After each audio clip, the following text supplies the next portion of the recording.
Bismillahirrahmanirrahim. Assalamualaikum warahmatullahi wabarakatuh. Alhamdulillah, berjumpa kembali dengan channel Pena Guru PAI. Kita hari ini anak-anak insyaallah akan belajar materi memahami sholat tarawih dan tadarus Al-Quran, yang merupakan materi mata pelajaran pendidikan agama Islam dan budi pekerti kelas 5 semester 2. Sebelum mulai belajar, marilah kita berdoa semoga diberikan kemudahan dalam pemahaman dan ilmu kita menjadi berkah dan bermanfaat. Amin ya rabbal alamin. Bismillahirrahmanirrahim. Raditu billahi rabba wa bil islami dina wa bi Muhammadin nabiyya wa rasula. Rabbi zidni ilman warzuqni fahman. Anak-anak sekalian, sebelum kita membahas lebih jauh tentang tarawih dan tadarus, kita kali ini akan membahas terlebih dahulu tentang tarawih. Apa arti tarawih? Ya, secara bahasa dan istilah. Secara bahasa, tarawih itu maknanya adalah rohah. Tarawih itu dari kata raha, artinya istirahat.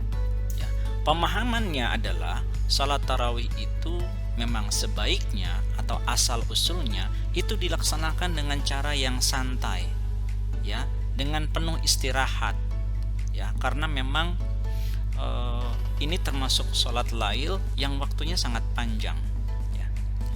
Adapun secara istilah, sholat tarawih ini artinya adalah sholat sunnah yang dilaksanakan pada malam bulan Ramadan secara berjamaah. Sejarah tentang sholat tarawih berdasarkan riwayat beberapa hadis, Nabi Muhammad SAW melaksanakan sholat sunnah tarawih berjamaah dengan para sahabatnya itu hanya 3 malam saja, dengan tidak ada kejelasan berapa jumlah rakaatnya. Nabi Muhammad tidak melakukannya pada malam keempat dan selanjutnya, ya, berdasarkan penjelasan hadis Rasulullah, ya. Di hadis-hadis yang lain, beliau menyatakan beliau takut, beliau khawatir salat lail ini, ya, salat tarawih ini akan diwajibkan kepada umatnya. Allahumma sholli ala sayyidina Muhammad. Ya, subhanallah, Rasulullah begitu bijaksana, tidak hanya memikirkan dirinya sendiri tapi juga memikirkan umatnya. Apalagi umat di zaman sekarang yang di malam hari pun banyak orang-orang yang masih bekerja, bahkan mulai bekerja. Ya. Apa hukum, ya, kemudian berapa sebenarnya perdebatan tentang jumlah rakaat dan dalil salat tarawih. Hukum salat tarawih adalah sunnah muakkadah, artinya adalah sunnah yang dianjurkan. Maka Bapak berharap kalian sebaiknya jangan sampai meninggalkan salat tarawih selama bulan Ramadan. Tidak bisa melaksananya berjamaah di masjid, di musala, ya, mungkin kalian karena ikut bukber dan lain sebagainya, pulang ke rumah laksanakan sholat tarawih di rumah, ya. Ini adalah sholat sunnah yang luar biasa keberkahan dan pahalanya. Kemudian mengenai masalah jumlah rakaat, sholat tarawih selalu diikuti dengan sholat witir, ya. Adapun jumlah rakaat terjadi perbedaan. Ada yang menyatakan 11 rakaat, ada yang menyatakan 23 rakaat, ada yang menyatakan 35 rakaat dan 43 rakaat, ya. Dan yang penting sebaiknya dilakukan berjamaah. Bagaimana kita menyikapi perbedaan ini? Ulama menyatakan semuanya boleh dilakukan. Ada 2 rakaat yang dasarnya sangat kuat. Yang pertama adalah yang 11 rakaat dan juga yang 23 rakaat. Hadis yang disandarkan dari Aisyah istri Rasulullah, maka Rasulullah sallallahu alaihi wasallam yazidu fi Ramadan wala fi ghairihi ala 11 rakaatan. Rasulullah sallallahu alaihi wasallam tidak pernah menambahi baik pada bulan Ramadan maupun selain bulan Ramadan dari 11 rakaat. Hadis ini ingin mengatakan bahwa Rasulullah setiap malam itu sholat sunnahnya hanya 11 rakaat, baik di bulan Ramadan maupun di bulan selain Ramadan. Inilah yang menjadi salah satu landasan sholat tarawih yang 8 rakaat tarawih dan 3 witir, totalnya 11. Adapun yang 23 ini adalah sunnah yang merupakan ijtihad dari khalifah kedua Umar bin Khattab bersama para sahabat-sahabat senior. Beliau melakukan sholat sunnah tarawih sebanyak 23 rakaat, 20 tarawih dan 3 witir. Ya.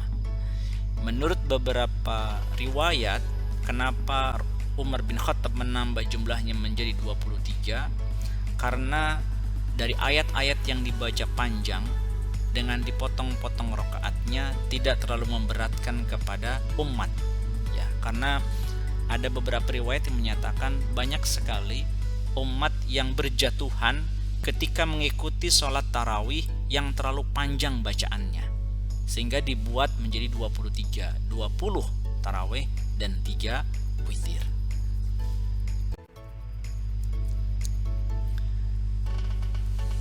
Lafadz niat sholat tarawih adalah Bismillahirrahmanirrahim, usalli sunnatat tarawihi rak'ataini mustaqbilal kiblati adaan, ya, imaman atau ma'muman lillahi ta'ala.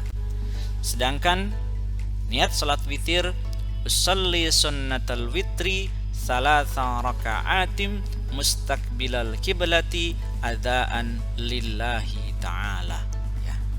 Bagi yang kalian belum hafal, hafalkan ya. Ini lafadznya, lafadz niat, dan untuk niatnya ingat, niat sholat itu di hati ya. Kemudian kita berlanjut kepada tata cara pelaksanaannya. Yang pertama adalah tentunya kita melaksanakan dulu sholat fardu isya ya. Setelah sholat isya biasanya jemaah kemudian melanjutkan dengan melaksanakan sholat sunnah tarawih. Silahkan yang 8, 20, 30 atau 40. Dengan setiap 2 rakaat diakhiri salam. Setelah selesai melaksanakan sholat tarawih, pada beberapa masjid biasanya diadakan kultum ya, untuk menyelingi sebelum sholat witir, agar jamaah istirahat dulu mendengar kajian ilmu yang disampaikan dengan singkat, padat ya. Kemudian selanjutnya setelah selesai, jamaah siap berdiri lagi dan melaksanakan sholat witir 3 rakaat ya. Witir itu adalah sholat ganjil nah, jadi bisa dilaksanakan 1 rakaat, 3 rakaat, 5 rakaat dan selanjutnya ya. Sholat witir ini adalah sholat penutup sholat malam, sholat sunnah penutup sholat malam. Setelah sholat witir selesai, selanjutnya diakhiri dengan doa dan niat puasa untuk esok hari ya. Untuk doa ada yang sekali setelah witir, ada yang 2 kali. Sholat tarawih berdoa, kemudian setelah witir berdoa kembali ya. Itu dikembalikan kepada masing-masing ya. Boleh menggunakan 1 kali doa, boleh 2. Untuk doa setelah tarawih ada tersendiri doanya ya.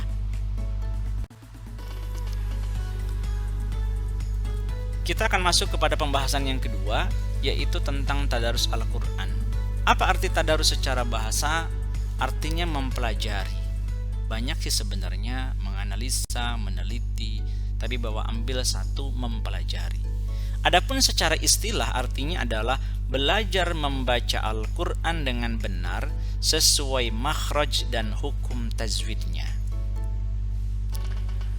Apa dalil untuk tadarus Al-Quran atau dalil yang memerintahkan kita untuk membaca Al-Quran? Sebenarnya banyak sekali dalil-dalil dalam Al-Quran yang memerintahkan kita untuk membaca Al-Quran. Salah satunya adalah di surah Al-Ankabut ayat 45, Bismillahirrahmanirrahim, utlu ma uhiya ilaika minal kitab wa aqimis shalah innas salata tanha 'anil fahsya'i wal munkar wa la dzikrullahi akbar wallahu ya'lamu ma tasnaun. Bacalah apa yang telah diwahyukan kepadamu, yaitu Alkitab Al-Quran, dan dirikanlah salat. Sesungguhnya salat itu mencegah dari perbuatan-perbuatan keji dan mungkar, dan sesungguhnya mengingat Allah adalah lebih besar keutamaannya dari ibadah-ibadah yang lain, dan Allah mengetahui apa yang kamu kerjakan. Di surah Al-Alaq, Iqra bismi rabbikal ladzi khalaq, itu pun adalah bagian perintah untuk membaca Al-Quran, membaca alam semesta ini dan lain sebagainya. Jadi di bulan suci Ramadan ini sebagai momen yang juga luar biasa, karena di bulan inilah Al-Quran diturunkan. Kita mari berlomba-lomba untuk membiasakan, mendawamkan untuk bertadarus Al-Quran, ya. Jadi anak-anak, sekarang kita di bulan suci Ramadan ini, ya, kalian harus semangat untuk membaca Al-Qurannya, ya. Pelajari ilmu tajwidnya, pelajari makhrajnya, sehingga tahsin kalian bagus, ya. Membaca Al-Quran berbeda ketika kalian membaca buku atau kitab yang lain. Ada adab khusus yang harus dikedepankan atau kita lakukan ketika membaca Al-Quran. Yang pertama adalah suci badan, pakaian, tempat dari najis. Jadi badan kita, pakaian kita, tempat kita membaca Al-Quran hendaknya suci dari najis.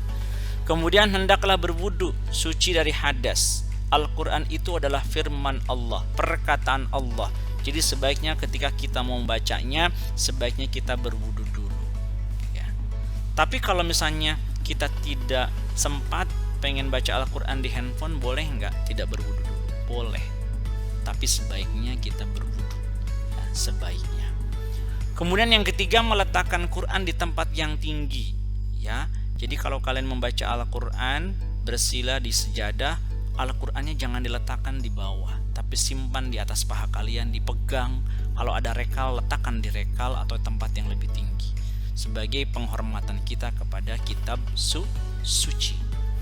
Kemudian membaca ta'awuz, ya, atau isti'adah, membaca basmalah di awal surah, membaca dengan tartil dan khusyuk, kemudian menghadap kiblat, kemudian tadabbur atau memahami kandungan Al-Quran. Maka sebaiknya kita yang merupakan orang Indonesia membaca Quran itu sebaiknya yang ada terjemahannya juga.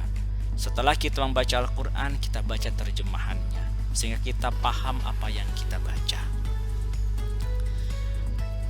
Apa hikmah tadarus Al-Quran? Yang pertama, memperlancar bacaan Al-Quran. Semakin sering kita membaca Al-Quran dengan makhrajnya, dengan tajwidnya yang benar, maka kita akan lebih lancar lagi dalam membaca Al-Quran. Kemudian yang kedua, memahami pedoman hidup di dunia. Al-Quran itu adalah peta kehidupan untuk di dunia agar kita selamat di akhirat.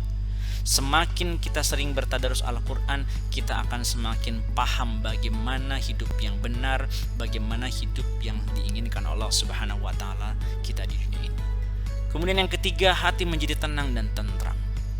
Yang keempat, mendapatkan pahala kebaikan dan ilmu Allah. Anak-anak, demikianlah pembelajaran hari ini. Semoga dapat dipahami, bermanfaat, serta yang paling penting adalah dapat membentuk kita menjadi pribadi yang mencintai sunnah-sunnah Rasulullah, seperti halnya tarawih, dan membiasakan tadarus Al-Quran setiap hari. Mari kita tutup perjumpaan ini dengan membaca doa penutup majelis. Sampai jumpa di video berikutnya. Bismillahirrahmanirrahim. Subhanakallahumma wa bihamdika asyhadu an la ilaha illa anta astaghfiruka wa atubu ilaik. Terima kasih. Wassalamualaikum warahmatullahi wabarakatuh.